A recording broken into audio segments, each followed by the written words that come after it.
வள்ளுவருக்கு என்னன்னா, இப்போ வள்ளுவர், இயேசு, புத்தர்லாம் ஒரே காலகட்டமாக கருதப்படுது. அப்போ எல்லாரும் என்ன நினைக்கிறாங்க, இப்போ ஒரு காலத்தில் தமிழை சுவீகாரம் பண்ணாங்க, எங்களுக்கு தான் தமிழ் உரிமை அப்படின்ட்டு. வள்ளுவம் ஒரு மிகப்பெரிய தமிழ் அடையாளம். அதை அரசியல் கட்சிகள் பயன்படுத்த நினைப்பாங்க. அதை நான் சூசகமாக சொல்லியிருக்கோம். இப்போ சாயம் பூசுறது, சாயம்னா உங்களுக்கு எல்லாரும் தெரியும், எந்த கட்சிங்கிறது உங்கள் எல்லாத்துக்குமே தெரியும்.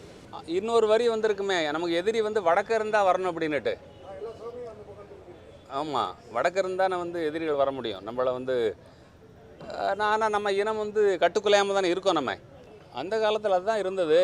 வருஷத்துக்கு அது மட்டும் இருக்கலை. அவர் காலத்தில் என்ன இருந்துச்சுன்னா, சொசைட்டியில் வருஷத்தில் ஒரு நாள் இளைஞர் இளைஞி யாரும் யாரு கூட இருக்கலாங்கிற அளவில் ஒரு கொண்டாட்டம் இருந்துச்சு தமிழர்கள்கிட்ட.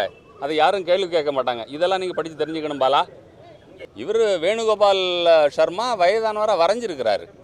இவ்வளோ கருத்தச்சனவர் வயசானவராக இருப்பார் நினச்சிருப்பார். ஆனால் நீங்கள் நெப்போலியன் எடுத்துக்கோங்க, பல பேர் அந்த வயசுலேயே மறைஞ்சு போனவங்க தான்.